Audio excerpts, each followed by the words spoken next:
So, A Quiet Place, Part 2. Continues on with the story of A Quiet Place, where monsters have taken over the world, except the monsters only attack with sound, so you basically have to keep quiet. And that's been kind of hard for the Abbott family, who you might remember from the previous film. They had to endure the loss of a child during this time, and also had to endure the birth of another child, while the patriarch of the family, played by John Krasinski, basically perished while trying to defend his family. But things were looking hopeful at the end of the film because they found out the weakness of the monsters, and they think they might be able to find a way to fight back against them. So they basically, with their farm basically destroyed at this point, they have to go out on their own and try to find a way to live and try to find a way to fight back against the monsters.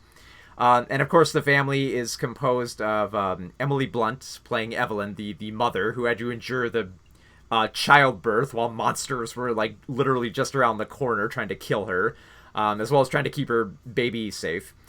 She also has to defend her son and daughter. Her daughter is Regan, played by I always mispronounce her name, Millicent Simmons. Who is deaf, and kind of has this kind of like this weakness and this strength to her, in the fact that it seems like a weakness because she can't hear the monsters coming up on her, but she has the strength of having the hearing aid that when tuned to the right frequency, can hinder these monsters. So realizing this, Regan actually takes a lot more charge in this film. In fact, it seemed like Evelyn was kind of like the more central character of the previous film, and she kind of is here, but it does really feel like Regan is kind of like is taking over this film. It's like the passing of the torch,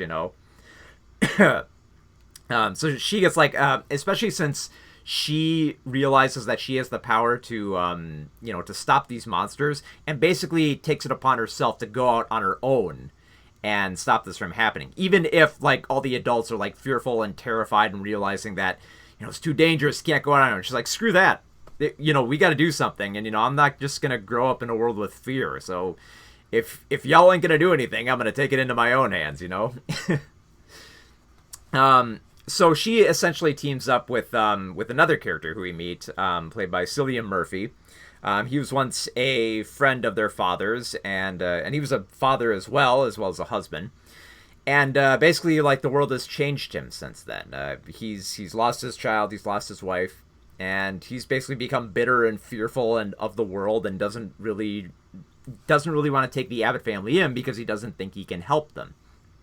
But he essentially gets thrown into the adventure as well once Regan runs off, and Cillian Murphy's character realizes, okay, well, she's already out here. I guess I'll come along for the ride and try to help her out on her journey. And then of course you have the one character who really gets brutalized the most in this is Marcus, played by Noah Jupe. And he endures the worst wounds during this. He gets his leg caught in a bear trap. He has to endure oxygen deprivation to both save his sibling and defend himself from the monsters.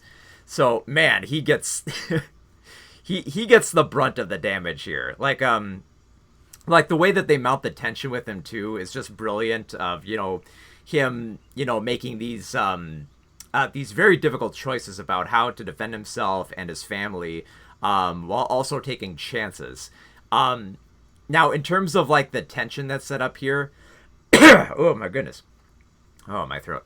Anyway, so the tension that's set up here, I really like how it kind of builds. It's not quite the first film has the benefit of the gimmick of just having no sound. So the film opens with the family being quiet. There's very little dialogue. They can't say anything. Everything is very eerily quiet. And it was interesting seeing that in the theater, because my first thought was I had a general idea with the first film about what was going to happen in it and how you had to be quiet. And my first thought was oh man, is the audience really, because I saw it with a full audience, so I was like, is the audience really going to be quiet for this? Are they really going to do that? And surprisingly they were, because the tension builds up so greatly. And I think because it's so quiet and silent, audiences pay attention to that. And like, because like usually in horror films, when there's like the sound drops, you're waiting for like what's going to happen next.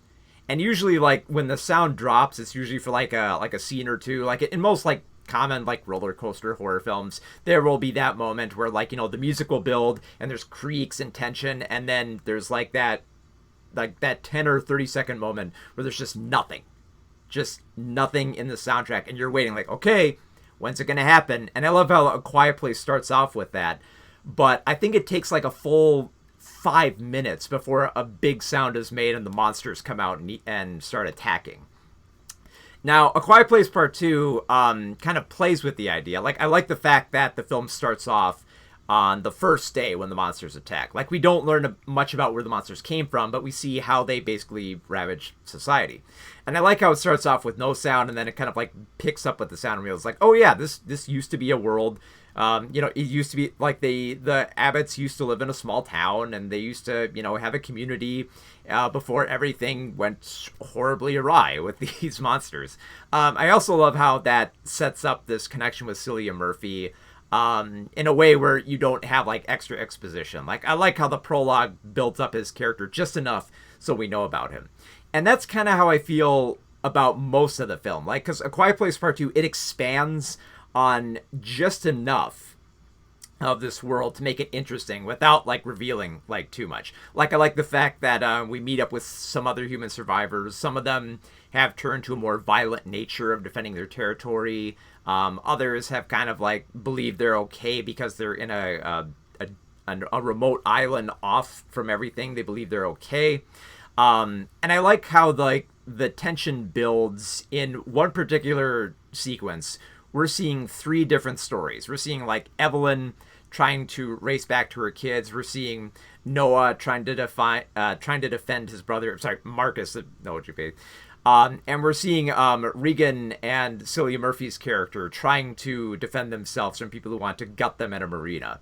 So you have these 3 scenes all proceeding at the same time, and like, time's running out, oxygen's running out, someone might be dead, the monsters are looming, and just the way that it builds up, like it's not as much like the first film where like, you're on pins and needles and you're gripping the chair like, oh man, but I felt like this sensation like, okay, they're actually trying to like stack the deck here, and it's kind of more admirable, I think, than it is nail biting. Although it does get pretty tense towards like the more bubbling moments of those scenes where you're almost kind of thinking like, oh man, is anyone going to make it out alive? I mean, you kind of got this sense that like, yeah, it's going to keep going, like, and the central character is essentially a plot armor, but the way that it presents itself, I think, is really effective. Where you're really not sure who is going to make it out alive in this, and it's just so finely edited too. Like there's very little scenes that feel wasted. Like, there's just expositional dialogue for the sake of it. Few lines feel wasted, and just even like up to the ending cuts off at like just the right point. Like, it gets to the central goal that we were hoping for and just ends it right there, basically kind of leaving you on a cliffhanger for part 3, but not like an empty cliffhanger. It makes you feel like, you're excited to see where the story is going to go next, especially since they don't just kind of like spill the beans on everything. Like, there's still a little bit more mystery to the monsters. There's still a bigger mystery about the outside world and how this affected like cities and stuff like that. And that's interesting stuff to explore that I like that they leave on the table here. And they choose just the right moments to focus on here. Like, I love, there's a great sequence where Regan goes into a demolished train, and you see the damage, and there's kind of like monsters lurking about. And she makes desperate decisions about, wanting to get first aid and get to her shotgun. And basically, she's armed with a radio to use her frequency to, attack these monsters. And I love just the general world building that they have here is pretty good. It expands just enough on this material that I think it works. I mean, it could have used like another gimmick, but in terms of like a continuation of the story, I think it's actually pretty solid. I really dug how it's set up. I like the tension. Seeing this in a theater really just like there are a few moments where like, you get caught off guard by like jump scares and stuff like that. But the thing is, I'm not bothered so much by jump scares if they're not like fake jump scares. Like if there's if there's something actually to be terrified, because if it's a fake jump scare, you feel stupid. You feel like, oh, okay, why are they trying to scare me here? But here there are actually jump scares where the jump scares come from like corpses, and the monsters are actually there in front of them. So that's genuinely terrifying stuff. So this is kind of like, this is the more effective horror film in terms of the jump scares I want to see. I don't just want to see fake outs. Everyone's seen fake outs. Everyone feels stupid when they get scared by them. So just more genuine jump scares like that. So just from the way that the film is set up, I mean, obviously it's setting up for a third film, which is on the way. I think it's a pretty solid continuation that I really look forward to the next film. Once again, like, this was written and directed by John Krasinski. And I hope that with the next film, which he is going to be producing, that it can, if it doesn't end the next, it feels like it'll end it with the next film to be like a complete Quiet Place trilogy. But in terms of being like the bridge film, this didn't feel like a bridge film as much, just by the way it's assembled. It didn't feel like it was meandering too much, and actually had like some genuine goals to accomplish, and those goals are accomplished by the end of the film. So yeah, it's a very, very effective sequel, and I can't wait for part 3.